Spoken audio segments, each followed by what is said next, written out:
ప్రత్యేకించి మీతో కలిసి దేవుణ్ణి ఆరాధించడానికి ఈ యొక్క సంవత్సరం అంతమున సంవత్సర ప్రారంభమున మీతో కలిసి దేవునితో సహవాసం చేయడానికి దేవుడు అనుగ్రహించిన ఈ గొప్ప ధన్యతను బట్టి మొదటిగా ఆయన వందనాలు తెలియజేసుకుంటూ ఇక్కడికి నన్ను ఆహ్వానించిన సంఘానికి, సంఘ పెద్దలకి, సంఘ కాపరికి ప్రభు యేసుక్రీస్తు నామములో నా వందనాలు తెలియజేసుకుంటున్నాను.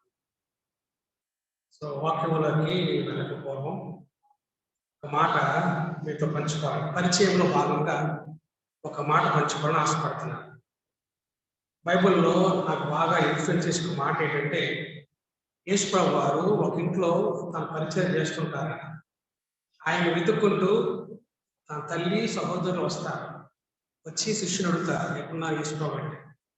ఆయన ఆ మాట తీసుకువెళ్ళి యేసు ప్రభువుకి చెప్తారు. ఏంటని, మీకోసం తల్లి సహోదరులు వచ్చారు అని చెప్పినప్పుడు యేసు ప్రభు వారు ఆయన మాట చాలా ప్రాముఖ్యమైన మాట అన్నారు. ఎవరు నా తల్లి, ఎవరు నా సహోదరులు అంటూ ఆయన ఆత్మ సంబంధమైన ఒక మంచి మాటను ఉపయోగించారు. ఎవరైతే దేవుని వాక్యం విని దాని ప్రకారం నడుస్తారో వారే నా తల్లియు నా సహోదరులు అని చెప్పి ఆయన మాట్లాడారు. సో దేవుడి యొక్క వాక్యం యొక్క సంబంధమే ఈరోజు ఇక్కడ తీసుకొచ్చాను. తమ్ముడు సందీప్కి నేను ఎలా పరిచయం అంటే, సో వాక్యాన్ని పంచుకుంటున్నప్పుడు, షేర్ చేసుకుంటున్నప్పుడు, సో వాక్యంతో ఉన్న సంబంధాన్ని బట్టి ఈరోజు నేను మీ మధ్య కనబడవలసి వచ్చేది. ఎందుకంటే మనం నూతనగా జన్మించాం కదా. యోహాను సువార్త 1వ అధ్యాయంలో ఆయన ఒక మాట చెప్తాడు. ఓకే, రక్తం వలన మనం పుట్టాం, తర్వాత ఆత్మ వల్ల కూడా మనం పుట్టాం అని చెప్తూ యాకోబు రాసిన పత్రిక 1వ అధ్యాయము 18వ వచనం అంటాడైనా, మీరు సత్య వాక్యం వలన దేవుడు మిమ్మల్ని కన్నాడని రాస్తాడు. సో మనందరం కూడా సత్య వాక్యం వలన తిరిగి జన్మించాము. కాబట్టి రక్త సంబంధం కన్నా వాక్య సంబంధం అనేది చాలా ప్రాముఖ్యమైనది. రక్త సంబంధం అనేది గడిచిన చరిత్ర క్రైస్తవులకి. వాక్య సంబంధం అనేది జరుగుతున్న వర్తమానము, భవిష్యత్తు సంగతి. కాబట్టి క్రైస్తవులుగా మనం ఎందుకున్నామంటే, మనం తిరిగి జన్మించాం. ఎలా జన్మించామంటే రక్తాన్ని బట్టి జన్మించలేదు, లేదంటే మనుషులకు ఇచ్చల బట్టి మనం జన్మించలేదు. సో మనం ఆ గతం గడిచిపోయింది. ఇప్పుడు దేవుని సత్య వాక్యం వలన దేవుడు మనల్ని కన్నాడాయి. కాబట్టి వాక్య సంబంధులే చాలా ప్రాముఖ్యం. కానీ ప్రస్తుత రోజుల్లో మనం చూసినట్లయితే, సో వాక్య సంబంధులుగా మనం కొనసాగుతున్నప్పుడు కూడా కొన్నిసార్లు అనేక సంబంధాలు అనేవి ప్రభావితం చూపిస్తూ ఉంటుంటాయి కదా. కొన్నిసార్లు వ్యక్తుల బట్టో, వారి కొన్ని ఎక్స్పర్టైజ్ బట్టో, లేదంటే కొన్ని డినామినేషన్లు బట్టో, లేదా మరి ఏదో సంబంధాల బట్టో మనం కొన్నిసార్లు మొహమాటం వెళ్ళే పరిస్థితులు కూడా వస్తుంటాయి. కానీ ఎందుకో దేవుని వాక్యం అది నాకు గుర్తుకొచ్చేది. ఇక్కడ మీ ముందు నిలబడుతున్నప్పుడు నాకు దేవుడు గుర్తిస్తున్న విషయం ఏంటంటే, ఈరోజు నిలబడడానికి కారణం ఏంటో తెలుసా? ఓకే, వాక్యంతో సంబంధం కలిగి ఉన్న వ్యక్తులతో ఉన్నావు కాబట్టి ఈరోజు నిలబడి సో దేవుని వాక్యాన్ని పంచుకుంటూ సో వారితో కలిసి నాకు సహవాసం చేస్తున్నాం అన్న మాట దేవుడు నాకు గుర్తు చేస్తున్నప్పుడు నాకు నిజంగా చాలా ఆనందం కలుగుతుంది. వాస్తవానికి కదా, దేవుడు తన కొరకు ఒక శేషాన్ని ఎప్పుడూ ఉంచుకుంటాడు కదా.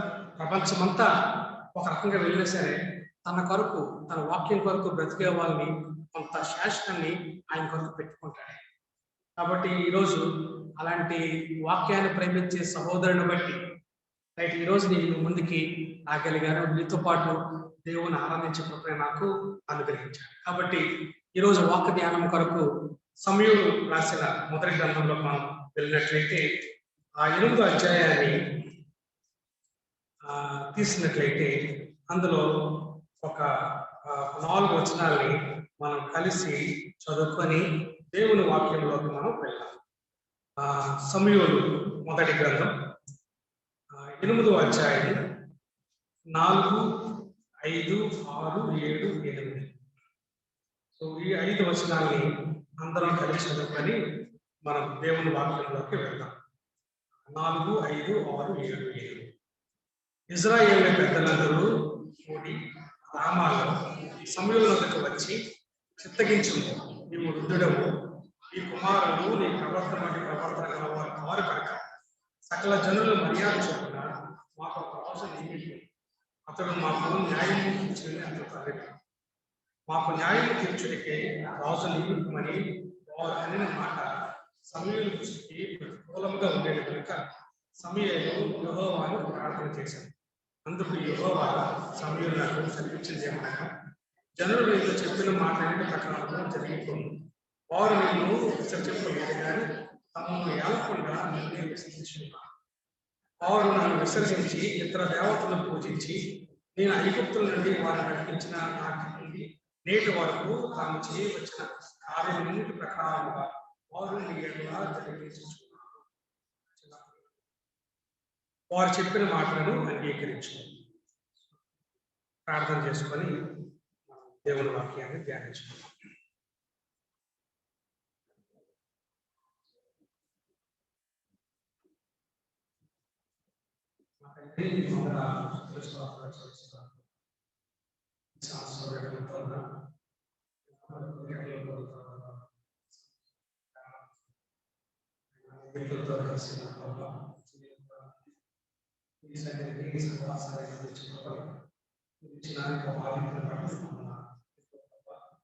ఈ వాక్యాన్ని ధ్యానించుకోవాలనుకుంటున్నాను.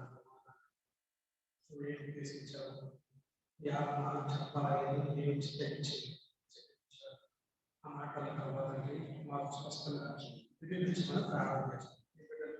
ఎప్పుడు తెచ్చుకోవాలి తర్వాతకి ఈ వాక్యం కోసం ఈ సమయం కోసం ప్రార్థన చేస్తాం. సిద్ధంగా ఉన్న సందర్భంలో ఈ మహాత్మ ఈ యొక్క కనికరికల దృష్టిని మా యొక్క సాధించి ధారాళంగా సమర్పణ చేయాలి. ఇది మాత్రమే పొందుకోవాలి. యేసు పరిశుద్ధ నామములో ప్రార్థన చేస్తున్నాను తండ్రి, ఆమేన్.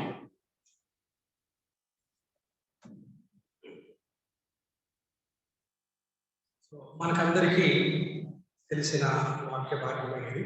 అయినప్పుడు కూడా ఇందులో కొన్ని తలంపులని మనం ఈరోజు ఈ సంవత్సరంలో ధ్యానం చేయడానికి ప్రయత్నం చేద్దాం. ఇశ్రాయేలు ప్రజలు దేవుని యొక్క ప్రభుత్వాన్ని, దేవుని రాజుగా వారు విశ్వసించారట. దేవుని స్థానంలో వారి మీద ప్రభుత్వం చేయడానికి ఒక మనుషుడు కావాలని వారు దేవునికి మొదలుపెట్టారు. దేవుడి దగ్గరికి వెళ్ళి, నువ్వు వద్దు, మాకు నీ స్థానంలో మాకు ఒక రాజు కావాలి అని ఒక మాట వారు పలికారు. వాస్తవానికి ఈ మాట అన్నదగిన మాట కాదు వాస్తవానికి. సో ఏ దేవుని అయితే వారు ఆరాధిస్తున్నారో, ఏ దేవుడి వల్ల క్షేమం పొందుతున్నారో, ఏ దేవుని వలన వారి సమస్తము అనుభవించి ఒక రాజ్యం కట్టబడుతున్నారు, వారే దేవుని ప్రభు దగ్గరికి వెళ్ళిపోయి దేవుని స్థానంలో వారి మీద రాజుగా ప్రభుత్వం చేయడానికి ఒక మనిషిని కోరుకుంటున్న ఆ యొక్క స్థితిని మనం చూస్తున్నట్లయితే వాస్తవానికి అది దేవునికి ఎంత నొప్పించిందో మనకు తెలియదు. కానీ సమూయేలుకు నొప్పించినట్టుగా దేవుని వాక్యం చాలా స్పష్టంగా చెప్తాను. సమూయేలు ఏం చేశాడంటే ఇది చాలా ప్రతికూలంగా ఉంది ఈ మాట. అసలు ఎంత ఎగ్నెస్ట్గా ఉందంటే ఆయనకి అర్థం కాలేదు అసలు ఏం చేయాలి అని చెప్పి. ఎందుకంటే ఆయన ఈ మాట వాళ్ళ నుంచి వస్తుందని ఆయన ఏ రోజు కూడా ఎక్స్పెక్ట్ చేసి ఉండకపోవచ్చేమో. ఎందుకంటే ఆనాటి సమాజంలో అటు ఫిలిస్తీన్లు కానీ లేదంటే అమాలీకులు కానీ ఆ రాజులు వాళ్ళు రాజులు పెట్టుకొని రాజులతో పరిపాలన చేసేవారు. కానీ ఇజ్రాయేల్ సామ్రాజ్యం ఇజ్రాయేల్ ప్రజలు మాత్రం రాజు అనే పదం వారికి లేదు. అందరూ కలిసి దేవుడు ప్రభుత్వం చేస్తుండగా ఆ ప్రభుత్వం కింద ఒక మంచి రక్షణని వారు అనుభవిస్తున్నారు.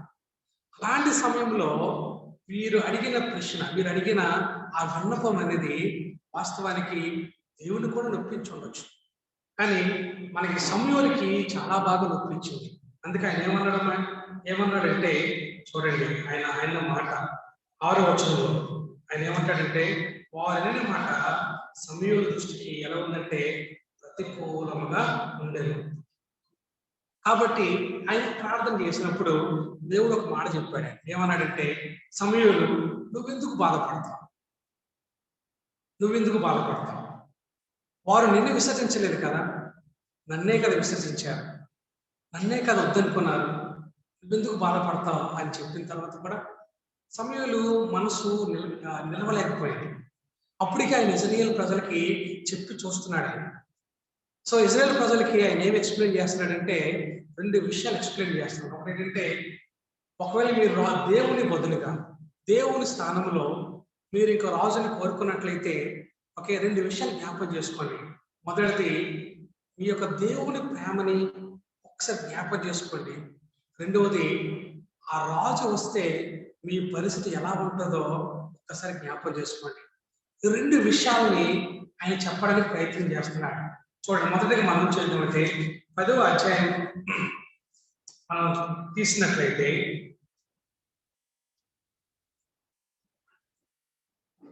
17వ వచనం నుంచి నేను చదువుతున్నాను.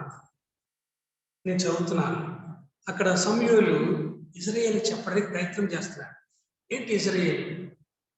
మీరు ఒక సంఘముగా మీరు చేస్తున్న పని ఏంటి మీకు అర్థమవుతుందా? మీరు ఎవరు వద్దనుకున్నారు?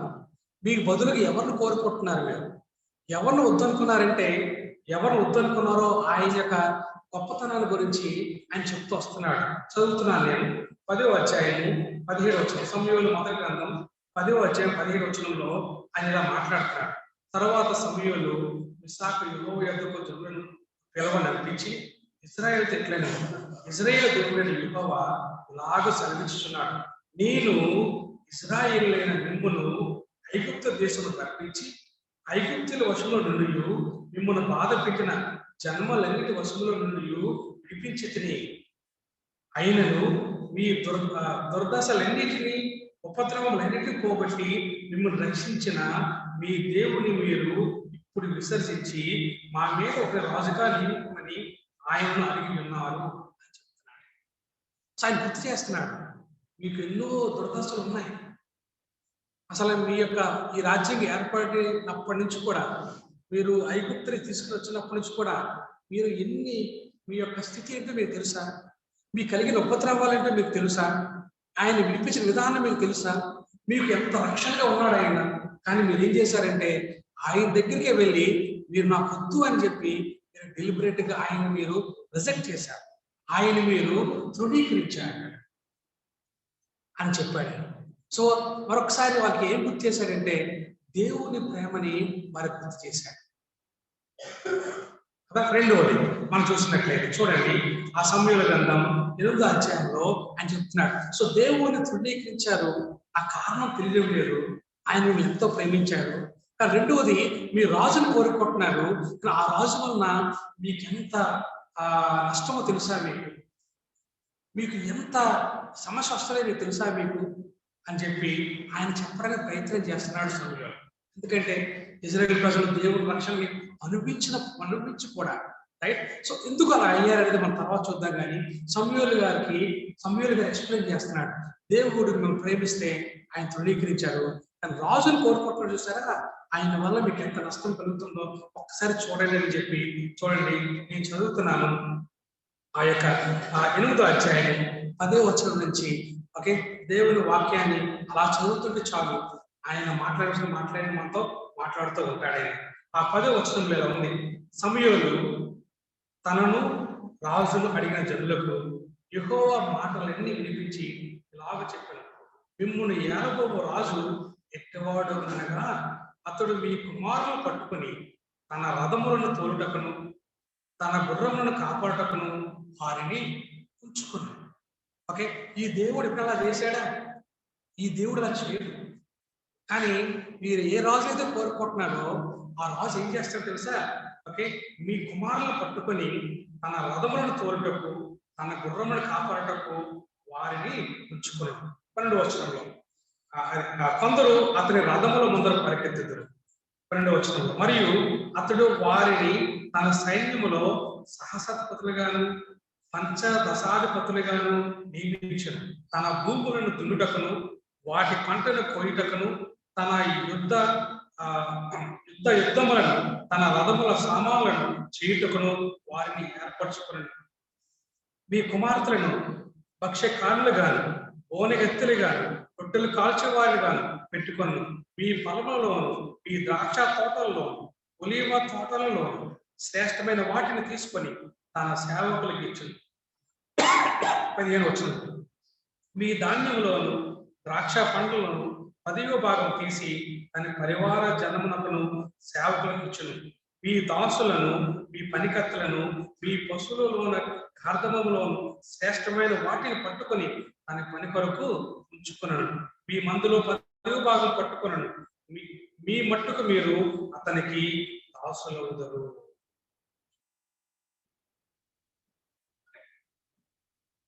మీరు మీరు రాజుని కోరుకుంటున్నారు, కానీ మీకు ఇన్ని అర్థాలు ఉన్నాయి. మీకు తెలిసి కోరుకుంటున్నారో తెలియ కోరుకుంటున్నారో మాకు అర్థం కాదు. సో ఈజ్ ఎక్స్ప్లెయినింగ్, ఆయన వివరిస్తున్నాడు. ఆయన తర్వాత ఇంకో మాట కూడా చెప్పాడు. ఆయన ఏంటంటే, మీరు విసుగుపోయిన తర్వాత మీరు ప్రార్థన చేస్తే యెహోవా వినడు, వినకపోవచ్చు అని చెప్తున్నాడు. ఒకసారి 19వ వచనం ఆయన అంటున్నాడు. 18వ వచనం అంటున్నాడు.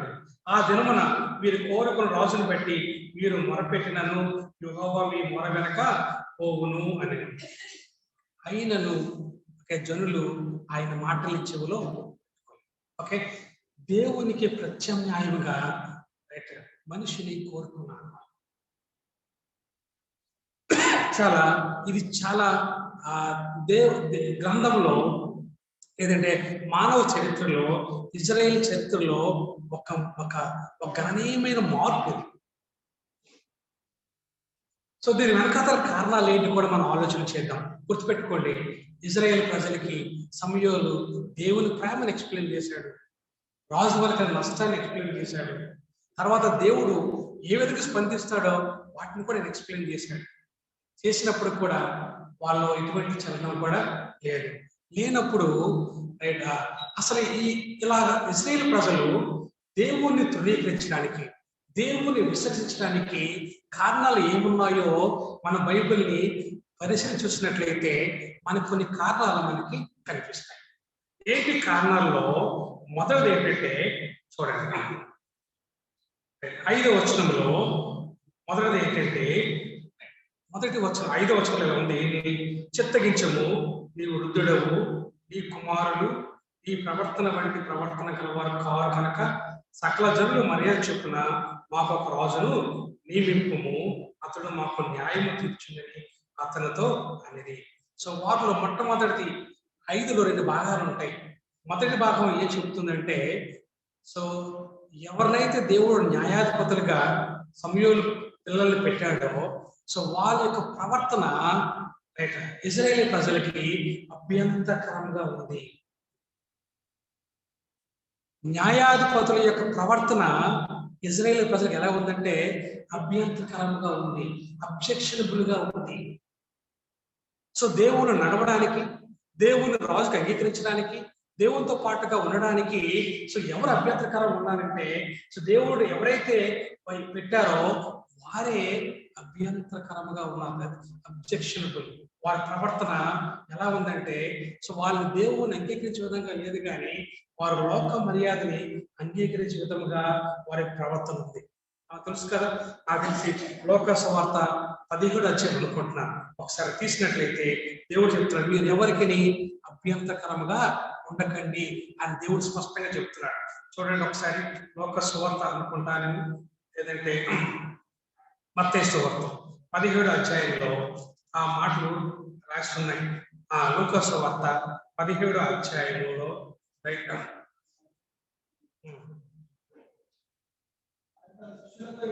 ఇట్లే నేను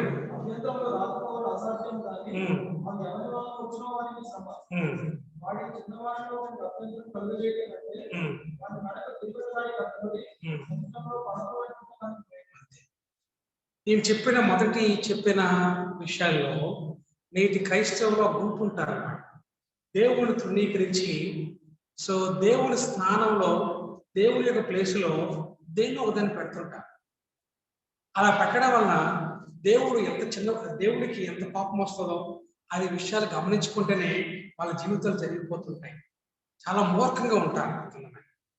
రెండో వారు ఎట్లా ఉంటారంటే వారు ఇతరులకి వారి జీవితం అనేది అభ్యంతరంగా ఉంటారు. వాళ్ళు చూడగానే యేసు ప్రభువుని వెంబడించడం పక్కన పెట్టేసి వీరికన్నా లోకంలో ఉండడం బెటర్ అని అనిపిస్తుంది అన్నమాట. కానీ దేవుడి వాక్యం ఏం చెప్తుంది తెలుసండి? 17 అధ్యాయంలో రైట్. సో అభ్యంతరం రాకపోవడం అసాధ్యం, కానీ అవి ఎవరి వల్ల వచ్చనో వారికి శ్రమ.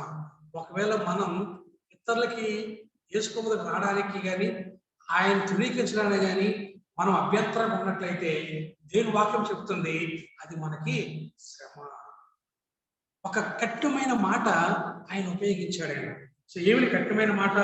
2వ వచనం ఇలా ఉంది, వాడి చిన్నవారిలో ఒకరికి అభ్యంతరం కలుగు చేయటి కంటే వాని మెడకు తిరిగిటి రాయి కట్టబడి సముద్రములో పడద్రోయబడటం వారికి మేలు. ఎందుకంటే దేవుడు ఇటువంటి అబ్జెక్షనబుల్ బిహేవియర్ ని ఆయన సహించేవాడు కాదు. సో ఆ రోజుల్లో ఇజ్రాయేల్ ప్రజల యొక్క నిర్ణయం అసలు ఇది చారిత్రాత్మక నిర్ణయం, historical decision by the Israelites. It is అసలు ఎక్స్పెక్ట్ చేయలేదు వాళ్ళకి, అసలు మిగతా రాజులతో పని లేదు వాళ్ళకి. వాళ్ళు దేవుడి రక్షణని చాలా బాగా ఎంజాయ్ చేస్తున్నారు. అలాంటి టైంలో రైట్ వీళ్ళు రాజు కావాలి, దేవునికి ప్రత్యామ్నాయంగా మనిషిని ఎన్నుకున్నారంటే దానికి కారణం ఏంటంటే రైట్ కొంతమంది యొక్క ప్రవర్తన. సో దేవుని రాజుకు అంగీకరించడానికి వీరికి ఇజ్రాయేల్ వారికి అభ్యంతర కారణంగా తయారైంది సుమ. ఇది చాలా ప్రమాదకరమైన విషయం. మన బ్రతుకులు, మన జీవితాలు, మన మాటలు, మన చేతలు ఓకే ఇంకొక వ్యక్తికి అభ్యంతరకరం ఉన్నట్లయితే మనం చెక్ చేసుకోవాల్సిన అవసరం ఎంతైనా ఉంది. అయినట్లయితే దేవుడు చాలా కఠినమైన మాట పెట్టి ఉపయోగించాడు. ఏంటంటే ఆ వ్యక్తికి ఒక రాయి పట్టుకొని ఏం చేయమనడం, ఆయన వాడి చిన్నవారిలో ఒక అభ్యంతరం కలుగు చేయడం కంటే వాడి మెడకు తిరిగట్టి రాయి కట్టబడి సముద్రంలో పడదోయబోట తేలకుండా రైట్. అలాంటి వాళ్ళకి శ్రమ అని చెప్తున్నప్పుడు ఇటువంటి శ్రమ తప్పించుకోవాలంటే మన దేవుని దగ్గర శ్రమ పొరవలసింది. అది మొదటిది. రెండవది ఏంటంటే వీరికి ఏమైందంటే రైట్ వీళ్ళది ఒక 25% ఉండొచ్చు, కానీ మిగతా ఇన్ఫ్లుయెన్స్ ఎక్కడి నుంచి వచ్చిందంటే వారికి లోక మర్యాద అనమాట. లోక మర్యాద వారు చూస్తున్నారు. లోకంలో శరీరాశ, జీవవిడంబం, నేత్రాశ ఉన్నాయి. వాళ్ళు చూస్తున్నారు. ఆ లోక మర్యాద కనిపిస్తుంది కదా మనకి. రోమిలకు రాసిన పత్రికలో 12వ అధ్యాయం ఏమని రాయబడి ఉందో మనకు అందరికి తెలుసు. చదువుతారు ఒకసారి. రోమిలకు రాసిన పత్రిక 12వ అధ్యాయం.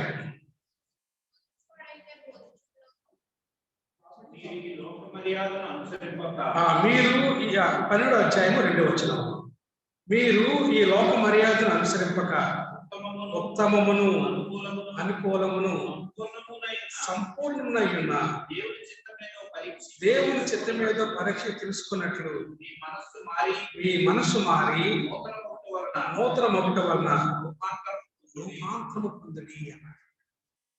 ఇక్కడ 2 వచనాలు. లోక మర్యాద దేవుని చిత్తానికి ఇప్పుడు కూడా వ్యతిరేకంగానే ఉంటారు. లోక మర్యాద శరీర సంబంధాలకి చాలా అట్రాక్ట్గా ఉంటుంది, చాలా ఆకర్షణీయంగా ఉంటుంది. కానీ దేవుని బిడ్డలకి దేవుని చిత్తం అనేది చాలా ఆకర్షణీయంగా ఉంటుంది.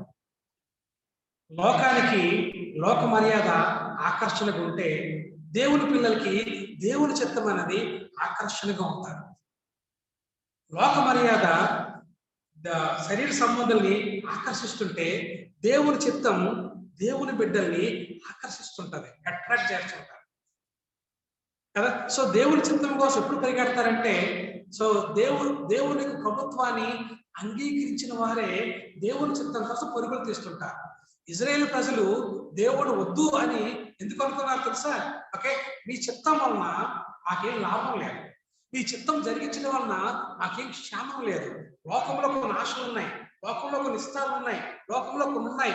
వాటిని ఆశ్రయించడం వలన మాకు చాలా బాగుంది, భలే ఉంది, బాగా సంతోషంగా ఉంది అని చెప్పే స్థితిలోకి వాళ్ళు వెళ్ళిపోయారు. కాబట్టి నిజమైన క్రైస్తవుడికి దేవుని చిత్తం ఆకర్షిస్తుంది, శరీర సంబంధుడికి లోకం యొక్క ఆశలు ఆకర్షిస్తుంటాయి. ఈరోజు ఇజ్రాయేల్ ప్రజలు దేని చేత ఆకర్షించబడ్డారంటే లోక మర్యాద చేత ఆకర్షించబడి ఆ దేవుని ప్రభుత్వం, దేవుని చిత్తం వారి ద్వారా, వారి మధ్య, వారి కొరకు జరగకుండా వారు అడ్డంకిగా తయారు. కాబట్టి క్రైస్తవుడు దేని చేత ఆకర్షించబడాలంటే దేవుని చిత్తము చేత ఆకర్షించబడాలి. లోకస్తుడు దేని చేత ఆకర్షించబడతాడు? లోక మర్యాద చొప్పున ఆకర్షించబడతాడు. ఇది ఇజ్రాయేల్ ప్రజలు ఎందుకు దేవుని చిత్తం వద్దన్నారంటే వారు లోక మర్యాదకి ఆకర్షించబడ్డారు. ఆకర్షణ ఏముంది లోకంలో? ఏముందమ్మా? యోహాను రాసిన పత్రిక మొదటి అధ్యాయం మనకు తెలుసు. లోకం ఉన్నదంతయు కూడా శరీరాశ, నేత్రాశ, జీవబడంబము. దీన్ని జరిగించిన వాడు దేవుని చిత్తాన్ని ఎప్పుడు ఏం చేస్తాడు? ఆటంకపరుస్తుంటాడు. దేవుని చిత్తానికి ఆటంకమే ఈ శరీరాశ, నేత్రాశ, జీవబడంబం. కాబట్టి లోక మర్యాదను కోరుకుంటే దేవుని చిత్తాన్ని వ్యతిరేకిస్తున్నాం, దేవుని చిత్తాన్ని కోరుకుంటే లోక మర్యాదను విసర్జిస్తాం. ఇది క్రైస్తవు యొక్క ప్రిన్సిపల్స్. ఆనాడు ఇజ్రాయేల్ ప్రజలు చేసిన తప్పు ఏంటంటే లోక మర్యాదకి ఆకర్షితులయ్యారు, దేవుని చిత్తాన్ని, దేవుని ప్రభుత్వాన్ని వారు విసర్జించారు. కాబట్టి మొదటిది ఏంటంటే ఏ న్యాయాధిపతుల్ని వారు పెట్టారో ఆ న్యాయాధిపతులు ఏం చేశారంటే వారి బ్రతుకులు వీరికి అభ్యంతరకరంగా ఉంటే అదొక పర్సంటేజ్ అనుకుంటే, ఇంకో పర్సంటేజ్ ఏంటంటే అప్పుడే ఉన్న లోకమైనది వీళ్ళు ఏం చేసిందంటే అట్రాక్ట్ చేసి దేవుని చిత్తాన్ని, దేవుని ప్రభుత్వాన్ని విసర్జించేలోకి తీసుకెళ్ళిపోతుంది. ఇది చాలా ప్రమాదకరమైన అంశం. ఇది చాలా ప్రమాదకరమైన అంశం అని జరగాలి. లోకం యొక్క మర్యాద మనం ఆకర్షిస్తుంటది. ఈ సంవత్సరం అంతట్లో మనం జ్ఞాపకం చేసుకున్నట్లయితే ఎక్కడో ఒక దగ్గర లోకం యొక్క మర్యాద వైపు మన అడుగులు పడి ఉండొచ్చు కదా. ఏంటి లోకం యొక్క మర్యాద?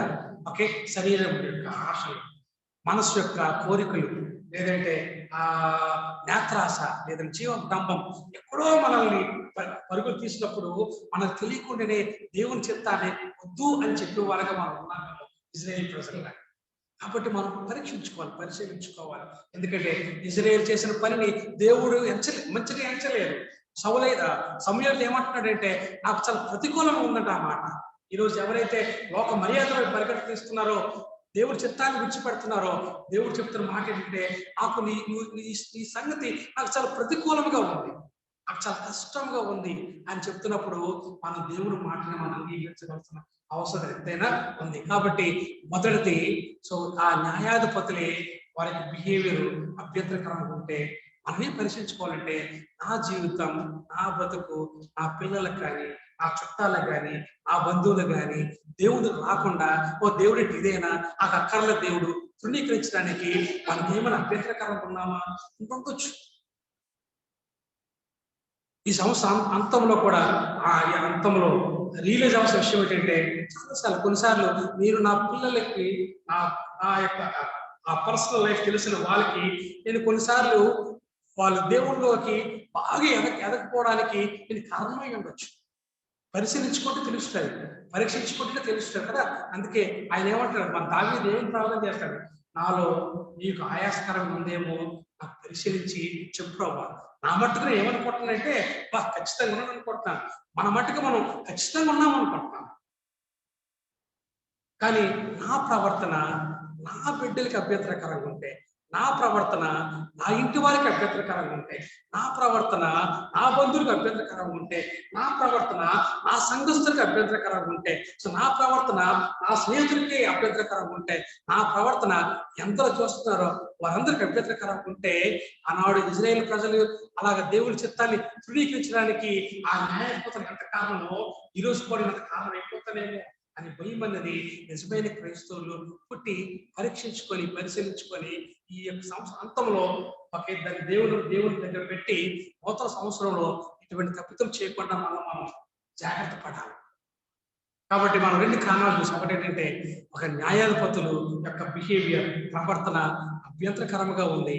రెండోది మనం ఏం చూసామంటే లోక మర్యాద అనేది వారిని తీసుకుంటూ వచ్చింది, అట్రాక్ట్ చేస్తూ వచ్చింది. తర్వాత 8వ వచనంలో దేవుడు మాట్లాడిన మాటలు చెప్తే 8వ అధ్యాయంలో 8వ వచనంలో ఉంది, వారు నన్ను విసర్జించి ఇతర దేవతలను పూజించి నేను ఐగుప్తుల నుండి వారిని రప్పించిన నాటి నుండి నేటి వరకు తాము చేస్తూ వచ్చిన కార్యములన్నిటి ప్రకారముగా వారు నీ ఎడల జరిగించుచున్నారు, వారు చెప్పిన మాటలను అంగీకరించుకున్నారు. వాళ్ళకి కొన్నిసార్లు పాత వాసనలు దేవుడు మనకు రక్షణ ఇచ్చి ఒక నూతన జీవంలోకి అడుగుపెట్టినప్పుడు కూడా కొన్నిసార్లు కొన్నిసార్లు పాత మనకి పోవు అనమాట. ఓకే, పేతురు అంటాడు కుక్క తన వాంతికి తిరిగి వెళ్ళినట్లుగా అని ఒక బిహేవియర్ కనిపిస్తుంటారు కదా. పేతురు రాసిన పత్రికలో అది స్పష్టంగా ఉంటుంది. ఏముంటుందంటే కుక్క తన వాంతికి తిరిగినట్లు. ఏం చేస్తుందంటే బాగా తనకి ఎంత కావాలో మొత్తం తినేస్తుంది, మళ్ళీ కక్కేస్తుంది కదా, మళ్ళీ దాని దగ్గరికి పరిగెడుతుంది తిన్నాను, అది కక్కిందని తింటుంది కుక్క. సో దేవుడు ఎవరైతే పాత వాసనలు పోకుండా పాత యొక్క జీవితాన్ని అంటిపెట్టి ఉండాలని చూస్తుంటారో వారందరి జీవితం కూడా అటువంటి జీవితం. వీళ్ళు కూడా ఏం చేశారంటే ఐగుప్తులో ఉన్న పాత వాసనలు పోలేదు, ఎప్పటికీ పోలేదు. వారు అరణ్యం ఉన్నప్పుడు కూడా దేవుడు వాళ్ళు నడిపిస్తున్నప్పుడు కూడా వాళ్ళకి ఏం గుర్తొచ్చాయి? ఆ కీరకాయలు దోసకాయలు అవే గుర్తుకొచ్చాయి. అబ్బా ఉన్నప్పుడు ఏం తిన్నాము, ఆ రుచులే కనిపిస్తున్నాయి. అలాగే మన ప్రాచీన స్వభావం అన్నది అంత తొందరగా పోదు. ఆ వాసనలో ఉండడం వల్ల కొన్నిసార్లు దేవుని చిత్తాన్ని ధృవీకరించే పరిస్థితుల్లో మనం ఉన్నామేమో. కాబట్టి జ్ఞాపం చేసుకోవాలి కదా. మొదటిది, మన జీవితం ఇంకొక అభ్యంతరకరంగా ఉందా? రెండవది, దేవుని చిత్తాన్ని ఆకర్షిస్తున్నామా, లేదంటే లోక మర్యాదకి మనం ఆకర్షణ అవుతున్నామా, లేదంటే పాత వాసనలు మనం పనిచేస్తున్నాయా? రైట్, ఇవన్నీ కూడా మనం దేవుడు మనకు సమయం ఇచ్చాడు కదా. ఈ సమయంలో మనం కూర్చొని ఆ సన్నిధిలో కూర్చొని ఇంకా ఆత్మ సంబంధ వ్యక్తులుగా రానున్న సంవత్సరంలో ఎదగడానికి మంచి నిర్ణయాలు తీసుకోవాలనుకుంటే, ఆత్మ సంబంధ నిర్ణయాలు తీసుకోవాలనుకుంటే ఆత్మ సంబంధమైన పరిశీలన పరీక్ష చాలా ప్రాముఖ్యమైనది, చాలా ప్రాముఖ్యమైనది. సో చాలాసార్లు ఈ నూతన సంవత్సర వేడుకలు కాలేజీల్లో జరుపుతుంటాయి కదా, జరిపించుకుంటారు. 31 నెలలో 6 కాబట్టి 31 జరిగి చాలా హ్యాపీగా అట్టాసం చేస్తారు, గెలుతుతారు, అన్ని చేస్తుంటారు కదా. అడిగి ఒకే ప్రశ్న, న్యూ ఇయర్ అప్పుడు 31st నైట్ ఏం చేయాలి, మీరు ఏం చేస్తారని స్టూడెంట్స్ అడిగినప్పుడు వాళ్ళ దగ్గర సమాధానం లేదు. అసలు వాళ్ళకి అర్థమే తెలియదంట. అదేంటి సార్ కొత్త ప్రశ్నలు వేస్తున్నారు మీరు, కొత్త సంవత్సరం అంటే డ్యాన్సులు పాటలే కదా సార్. కదా, మీకు ఏం తెలియదా? మీకు అట్లీస్ట్ ఓల్డ్ ప్రాక్టీస్ ఒకటి ఉంటుంది. ఎప్పుడైనా మీ పేరు అడిగారా అన్నప్పుడు అప్పుడు చెప్పారు ఒక అమ్మాయి అన్నది, అవును సార్ గుర్తుకొచ్చేది, మా నాన్నగారు చెప్తుంటారు ఏంటంటే, అమ్మా 31 రాత్రి కూర్చొని ఆ సంవత్సరం అంతా నువ్వు ఏ తప్పులు చేసావో అయితే రాసుకొని మళ్ళా తప్పులు చేయను అని చెప్పి నూతన సంవత్సరంలో నువ్వు తీర్మానం తీసుకో అని ఎప్పుడో చెప్పింది గుర్తున్నాయి. ఒకప్పుడు పిల్లలు నేర్పించేవాడు, నూతన సంవత్సరం రాగానా ఈ సంవత్సరంలో ఎన్ని తప్పులు చేసావో రాసుకో, నూతన సంవత్సరంలో ఈ తప్పులు మరి చేయకుండా కొన్ని తీర్మానాలు తీసుకో అని తల్లిదండ్రులు నేర్పించేవారు. ఇప్పుడంతా కూడా ఒకటే పంద, హ్యాపీ న్యూ ఇయర్ నడుపు తప్ప ఇంకెటువంటిది కూడా నాకు కనపడ్డారు కదా. ఇప్పుడు మనం అలా పరీక్షించుకోవడం వలన, పరిశీలించడం వలన ఓకే ఆత్మ సంబంధమైన నిర్ణయాలు అనేవి తీసుకోవడానికి నూతన సంవత్సరం దోహదం చేస్తాయి. మన దేవుడు మనకు ఉన్నాడు సహాయం చేయాలి. సో కాబట్టి మనం ఇజ్రాయెల్ ప్రజలు చూడగాన అవి గుర్తు రావాలి కదా. మరొక మాట మనం చూద్దాం. ఇదే సమూయేలు గ్రంథం 15వ అధ్యాయం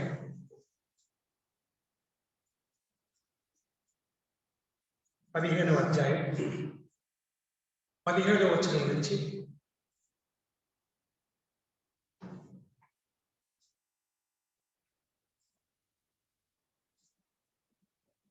మనం 26 వరకు మనం చదువుతాం. లేదంటే నేను ఒక వచనం చదువుతాను, 2వ వచనాన్ని మీరు చదవండి. 17వ వచనాన్ని సమూయేలు మొదటి గ్రంథం సమూయేలు మొదటి గ్రంథం 15వ అధ్యాయం 17వ వచనం నుంచి 26వ వచనం వరకు నేను ఉత్తర ప్రత్యుత్తరం చదువుకున్నాను. నేను చదువుతాను మొదటి వచనం. అందుకు సమూయేలు, నీ దృష్టికి నువ్వు అల్పుడుగా ఉన్నప్పుడు ఇశ్రాయేలు గోత్రములకు శిరస్సువైతివి. యెహోవా నిన్ను ఇశ్రాయేలు మీద రాజుగా అభిషేకించును.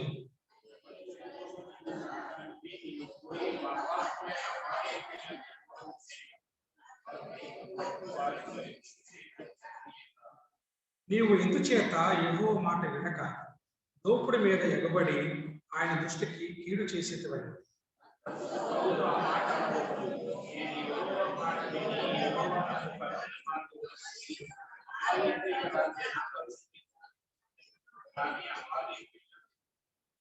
అయితే గిల్గాలులో నీ దేవుడైన యెహోవాకు బలి అర్పించుటకై జనులు శబ్దములకు గొర్రెల్లోను ఎడ్లలోను ముఖ్యమైన వాటిని తీసుకుని వచ్చారని సమూయేలుతో చెప్పారు.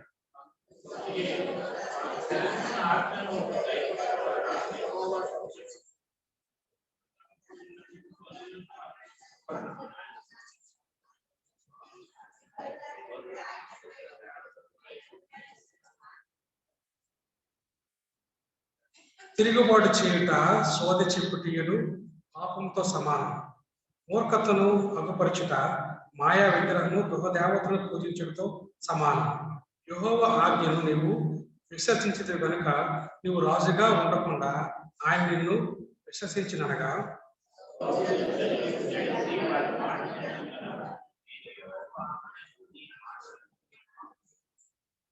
కాబట్టి నీవు నా పాపమును పరిహరించి నేను యెహోవాకు మొక్కున్నట్లు నాతో కూడా తిరిగి రమ్మని సమూయేలుకు వేడుకున్నాను. తిరిగి రాను, నీవు యెహోవా ఆజ్ఞను విశ్వసించిన కనుక ఇశ్రాయేలు మీద రాజుగా ఉండకుండా యెహోవానే విశ్వసించిన.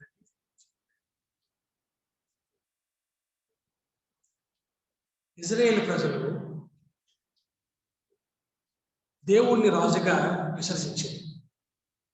సో ఇశ్రాయేలు ప్రజలకు సహాయం చేయడానికి దేవుడే వాళ్ళు విడిచి వెళ్ళిపోలేదు. ఆయన రాజుని ఎంపిక చేశాడు, ఆయన తోడుగా ఉన్నాడు, వాళ్ళకి సహాయం చేస్తూనే వస్తున్నాడు. ఎందుకంటే ఈ దేవుడు మనల్ని విడిచిపెట్టే దేవుడు కాదు, ఆయన మనతో పాటు ప్రయాణించే దేవుడు. మనం మనం మొరపెడితే మనకు సమాధానం ఇవ్వడానికి ఆయన ఎప్పుడు సిద్ధంగా ఉన్నాడు. మనకన్నా ముందుగానే మన విషయాల్ని చక్కబెట్టి సిద్ధపరిచే దేవుడు ఆయన. ఆయన రాజుని సిద్ధపరిచాడు. ఆయన ఈ రాజు కూడా ఏం చేశాడంటే దేవుని ఆజ్ఞని విసర్జించాడు. ప్రజలు దేవుని రాజుగా విసర్జించేది, రాజు దేవుని ఆజ్ఞని విసర్జించాడు. నాకు చాలా రోజులుగా అసలు దేవుడు ఎందుకు ఈయన మీద అంతగా అంత తీవ్రంగా ప్రతిస్పందించాడు, అంత తీవ్రంగా ఎందుకు రియాక్ట్ అయ్యాడు ఆయన? అసలు సౌలుని రాజుని తప్పించడానికి, ఆయన మొర వినడానికి ఆయన ఇష్టపెట్టుకోలేదు. అంటాడు ఆ సమయం దగ్గరికి వచ్చి, నువ్వు వెళ్ళి నా తరపున మొరపెట్టంటే ఆయన మొరపెట్టాడు. దేవుడు కూడా ఆయన గురించి చెప్పక ఆయన చెప్పి అక్కడితో క్లోజ్ చేస్తాడు. అసలు దేవుడు ఎందుకు అంత తీవ్రంగా ప్రతిస్పందించారు సౌలు చేశాడు? ఆయన చేసింది ఏంటంటే ఒక అమాలీకులతో యుద్ధం చేసేటప్పుడు ఆ మాట అక్కడ ఉంది. ఆ యొక్క 8వ వచనం నుంచి 15వ అధ్యాయము 8వ వచనంలో, అమాలీకులైన రాజైన ఆగాగును ప్రాణంతో పట్టుకొని జనులందరినీ కత్తి చేత నిర్మూలన చేశాను. సౌలును జనులను కూడి అగాగును గొర్రెల్లోను ఎడ్లలోను కొవ్విన గొర్రె పిల్లలు మొదలైన వాటిలోను మంచి వాటిని నిర్మూలన చేయక కడగా నుంచి పనికిరాని నీచ పశువులను నిర్మూలన చేసేది అని ఉంది. అంటే సమయంలో చెప్తున్నాడు, నువ్వు అల్పుడుగా ఉన్నావు కావు, నేను దేవుడు ఏం చేశాడు? నేను శిరస్సుగా ఆయన రక్షించాడు. నువ్వు శిరస్సువైతే ఓకే, దేవుడు మనల్ని తాగ్గా ఉంచాలని ఏ రోజు కూడా అయినా కోరుకోడు. ఎప్పుడు కూడా మనకి తలగా ఉంచాలని దేవుడు ఆశ కదా. కానీ కొన్నిసార్లు మనమే శిరస్సు బుద్ధులు మనకు రాలేవు, కొన్నిసార్లు ఆ తోక బుద్ధులే కొన్నిసార్లు మనకు వస్తుంటాయి మన ప్రవర్తనలో. ఈయనకి ఏం తీసుకొచ్చాడంటే ఆయన శిరస్సు చేశాడు. కానీ ఈయన అల్పుడు కదా, అంటే తోక ఉన్న వారిని శిరస్సుగా చేసినప్పుడు శిరస్సు బుద్ధులు రావాలి, ఆ తలకున్న బుద్ధులు రావాలి. కానీ ఏమొచ్చాయంటే తోకకున్న బుద్ధులే ఆయనకు వచ్చాయి. అది ఎంత ఖచ్చితమైందంటే, ఎంత తీవ్రమైందని దేవుడు పరిగణించాడంటే, ఎందుకు పరిగణించే దాని మీద ధ్యానం చేయాలి. మనం కొద్దిసేపు మౌనంగా అంటే వాక్యాలు చదువుతున్నప్పుడు ధ్యానం చేసి దేవుడు అడిగితే ఆయన వివరిస్తాడు. నేను చాలాసార్లు నాకు అర్థం కానప్పుడు దేవుడికి మాట్లాడుతున్నప్పుడు అసలు అంతగా ఎందుకు స్పందించావు ప్రభా? ఆయన ఎప్పుడు చెప్పావు అమాలేకుల్ని అందరినీ, ఆ పశువుల్ని అందరినీ కూడా అన్ని నువ్వు చెప్పమని చెప్పావు. సరే ఓకే, ఆయన కొన్నింటిని నీ కొరకు ఉంచాడు కదా, ఆయన చెప్తున్న మాటే కదా, అది నువ్వు వినవా? దాంట్లో ఏమైనా అంటే అంత తీవ్రత ఏముంది పలుపుడుగా నాకు అర్థం కావడం లేదు. ఆయన దేవుడి ముందు మాట్లాడుతున్నప్పుడు ఓకే ఆయన చేసిన పాపం గురించి ఓకే దేవుడు చెప్తున్న మాటలు వింటే ఎవరికైనా భయం పుడతారు. ఎవరికైనా భయం పుడతారు. ఏంటంటే ఆయన చేసిన పాపం అంట తిరుగుబాటు చేశాడంటే తిరుగుబాటు చేశాడు. రెండోది అంటే ఏం చేసి 23 వచ్చంలో తిరుగుబాటు చేశాడంట మూర్ఖత్వం అంట చేశాడంట. తిరుగుబాటు అంటే ఏం చేశాడు ప్రభు తిరుగుబాటు? ఎందుకంటే దేవుడు నన్ను ఎలాగే డీల్ చేశాడు. నేను దేవుణ్ణి నేను రక్షణ పొందిన మొదటి రోజుల్లో వాస్తవానికి చాలా మంది మంచి వాళ్ళు ఉంటారు అన్నమాట. వాళ్ళు దేవుని విసిగించరు.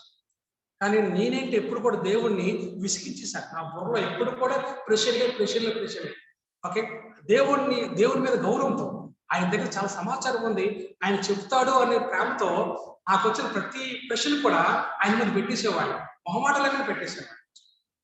నేను ఇదే అడిగాను, ప్రభా మరి తిరుగుబాటు చేశారు మీరు చెప్తున్నారు కదా, ఏంటి తిరుగుబాటు చేశాడైనా అన్నప్పుడు ఆ పై వచనాలు నీకు కనబడలేదా అన్నాడు.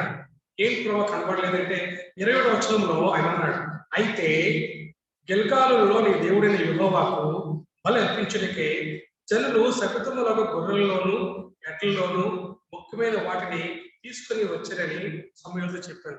అవి ఇటువంటి వంట నీ దేవుడు యెహోవా బలి అర్పించుటకే జనులు శపితములకు వాటిని తీసుకొచ్చారు. ఆయన ఏం చెప్పాడు? మత్తయి సువార్త 24 అధ్యాయం తీయమని చెప్పాడు. అది ఎవరు యాక్షన్ నేను కోపం అవ్వడానికి ఆయన మీద నేను కోపం అవ్వడానికి రీజన్ నీకు చెప్తా, నీకు ఎక్స్ప్లెయిన్ చేస్తాను. ఒకసారి మత్తయి సువార్త 24 అధ్యాయం చూడండి. ఒకసారి 24వ అధ్యాయం మత్తయి సువార్త 24వ అధ్యాయం తీసినట్లయితే అందులో ఒక మాట మీకు చూపిస్తాను. చూడండి 15వ వచనం నేను చదువుతున్నాను. 15వ అధ్యాయం. నేనైతే ఓకే దేవుణ్ణి అడిగాను, ప్రభా అంతగా ఎందుకు స్పందించాడు ఆయన అడుగుతున్నప్పుడు ఆయన నాతో మాట్లాడిన మాటలు నేను చెప్తున్నాను నేను. కాబట్టి 15వ వచనంలా ఉంది. 24వ అధ్యాయం 15వ వచనం. కాబట్టి ప్రవక్త అయిన దానియేలు ద్వారా చెప్పబడిన నాశనకరమైన ఏ వస్తువు పరిశుద్ధ స్థలం ముందు నిలుచుట మీరు చూడగానే అన్నమాట. This is the attitude of Satan. సాతాను యొక్క మనస్తత్వం ఇది, సాతాను యొక్క తత్వం ఇది. ఓకే సాతానుడు ఇప్పుడు కూడా దేవుని స్థానాన్ని ఆక్రమించాలని, దేవుని పరిశుద్ధ స్థలాన్ని పాడు చేయాలని, దేవుని యొక్క పరిశుద్ధతని చెడుతో నింపాలని ఆలోచించే తత్వం ఎవరికి ఉందంటే సాతానుడికి ఉంది. సో తిరుగుబాటు చేసే తత్వం ఎవరికి ఉందంటే సాతానుకు ఉంది. శబ్దమైన ఆ యొక్క గొర్రెల్ని అర్పించి దేవుని పరిశుద్ధ స్థలాన్ని అపవిత్రపరచాలన్న ఆలోచనే అది దేవునికి వ్యతిరేకమైన ఆలోచన. అందుకే ఆయన తీవ్రంగా స్పందించాడు కదా. మరి పేతురు గారికి కూడా ఆయన మాట అంటారు, గుర్తుందా? పేతురు గారిని ఆయన పేతురు గారిని అది ఎక్కడ ఉందంటే లూకా సువార్త అనమాట. ఒకసారి లూకా సువార్త తీసినట్లయితే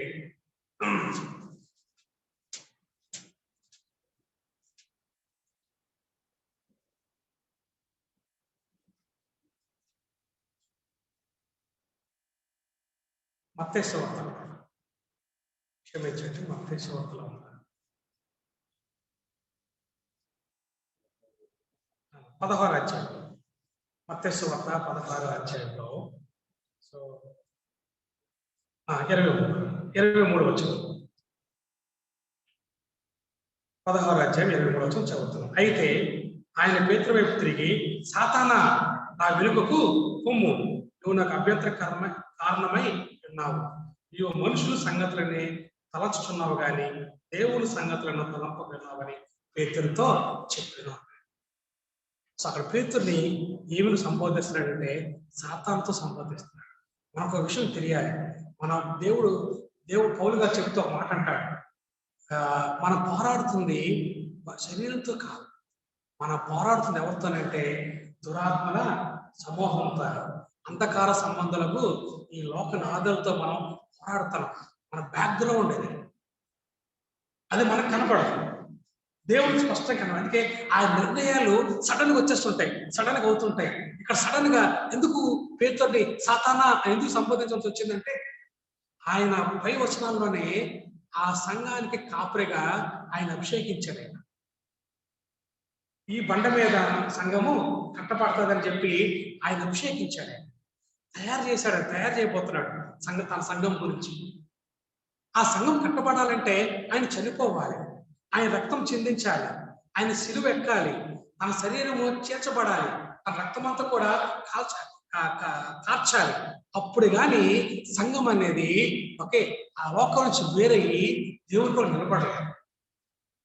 అటువంటి వాటి కోసం ఆయన ఆ బోధించి పేతురు చేస్తే ఇమీడియట్ గా ఆయన చెప్తాడు ఏంటని, మనుషు కుమారుడు ఇలా మరణం అవ్వాల్సి వస్తుంది, తను బాధలు అనుభవించాల్సి వస్తుంది, శ్రమలు అనుభవించవలసి వస్తుంది, సిలువ ఎక్కవలసి వస్తుంది, అప్పుడే సంఘం కట్టబడుతుందని చెప్పి ఆయన బోధిస్తుంటే పేతురు గారు దురాభిమానంతో లేదంటే యేసు ప్రభుతో ఫేవరెటిజంతో ఆయన ఏం చేశాడంటే లేచిపోయి ఇలాగ జరగకూడదు. ఆయన ఏమన్నా చూసండి 22వ వచనంలో పేతురు ఆయన చేయి పట్టుకొని, ప్రభువా అది నీకు దూరమవును కాక, అది నీకెన్నడూ కలగదని ఆయన గద్దింపసాగాడు. దేవుని గద్దె ఏంటి అలా మాట్లాడుతున్నావు, నేను రాజు అనుకున్నాం అని చెప్తాడు. అప్పుడు దేవుడు ఏం చూశాడంటే ద యాక్ట్ ఆఫ్ సాతాన్, సాతాను యొక్క క్రియను చూస్తున్నాడు. ఆయన సాతాను యొక్క పనిని చూస్తాడు. అందుకే ఆయన నోటి నుంచి ఏమని మాట వచ్చిందంటే సాతానా అన్న మాట. ఇక్కడ కూడా దేవుడు ఏం చూశాడంటే ఎప్పుడైతే శబ్దమైన గొడ్డుల్ని దేవుని పరిశుద్ధ స్థలంలో ఇవ్వాలని తలంపు రాగాన ఆయన ఏం చూశాడంటే ఆయన దేవుని మీద తిరుగుబాటు చేసిన సాతానుడు గుర్తుకొచ్చాడు. అందుకని ఏమంటే తిరుగుబాటు చేయడం అనేది సోది చెప్పితో సమానం అని చెప్పాడు. మూలకత్వం అపపరచడానికి నువ్వు మాయా విగ్రహాన్ని పూజించడం లాంటిది, నీకు విగ్రహారాధనకి ఏ వ్యత్యాసం లేదన్నాడు. ఏ వ్యత్యాసం లేదు. ఆ విగ్రహారాధన చేసిన వారికి ఎలాగైతే సాతానుడు మాయ చేసి తన గుప్పిట్లు పెట్టుకున్నాడో, నువ్వు ఇజ్రాయేల్ మీద రాసుకున్నప్పుడు కూడా నిన్ను కూడా అదే విధంగా పెట్టుకో ఉన్నాడు. నీలో ఏ మార్పు లేదు, నీకు మూర్ఖత్వం కనిపిస్తుంది. కాబట్టి ఈ తిరుగుబాటు అనేది సాతాను యొక్క లక్షణం అని చెప్పగానే అందుకు దేవుడు ఆయన మీద ఏమైందంటే కదా శిరస్సుగా ఉండవలసిన వ్యక్తి ఏమైపోయిందంటే సో ఆ ప్రాచీన స్వభావాన్ని బయటికి మొదలుపెట్టి సో దేవుడి యొక్క పనికి ఆటంకంగా ఆయన మారిపోయాడు. కాబట్టి మనకి ఆ యొక్క తిరుగుబాటు లేదంటే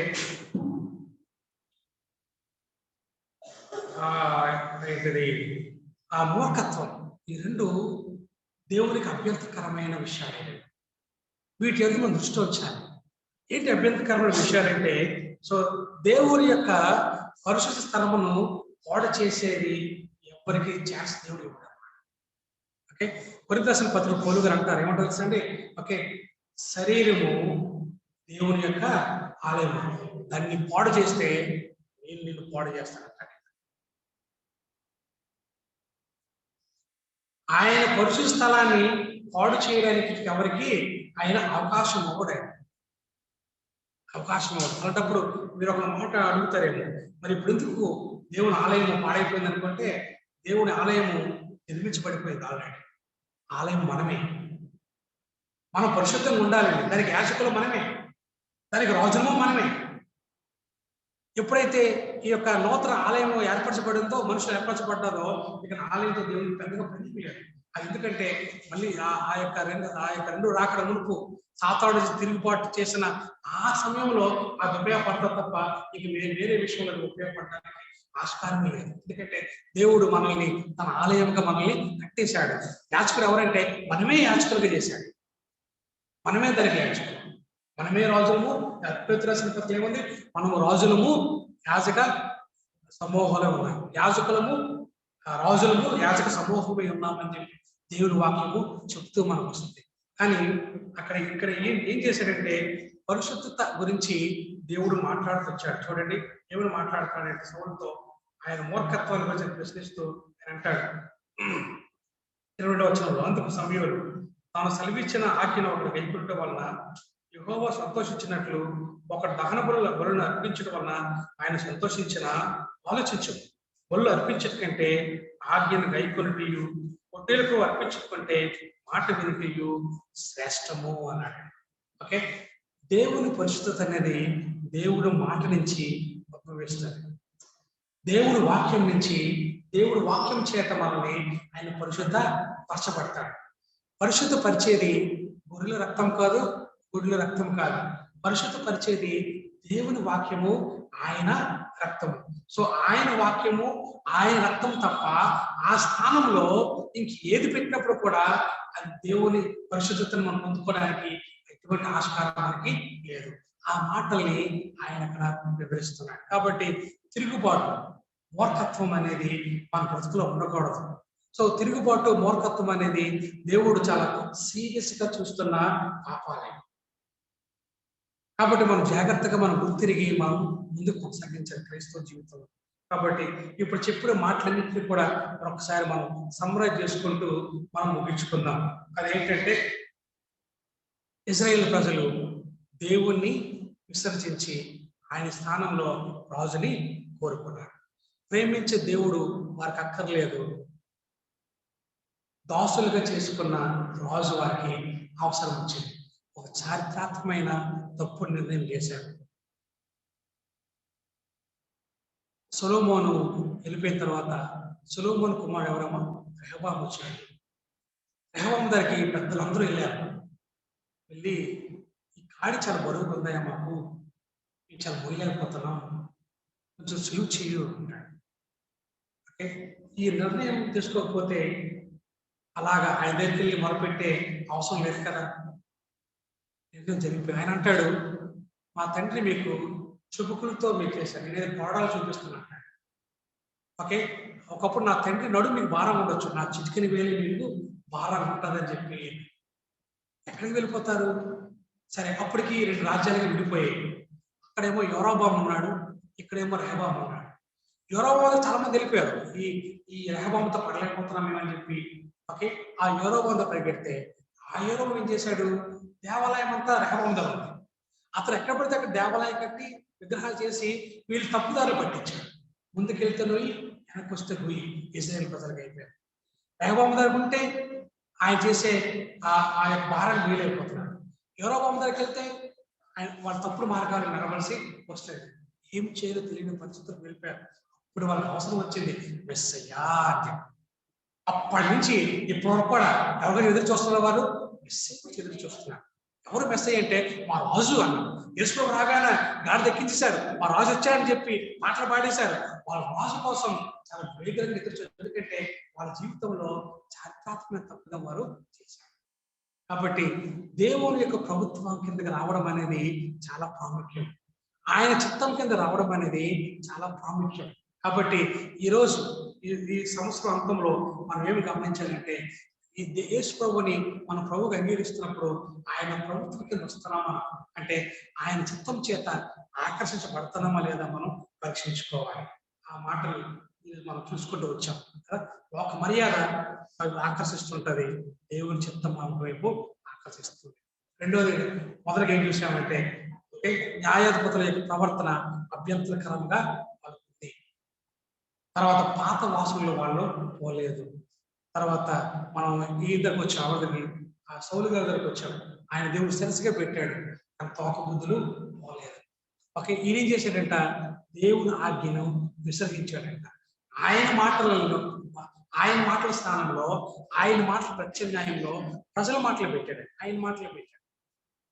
ఆయన ఇశ్రాయేలు ప్రజలేమో దేవుని స్థానంలో దేవునికి ప్రత్యామ్నాయంగా ఒక మనిషిని కోరుకుంటే, ఈ రోజేమో దేవుని మాటలకు ప్రత్యామ్నాయంగా మనుషుల మాటలని తన మాటలు పెట్టుకుంటూ వచ్చాడు.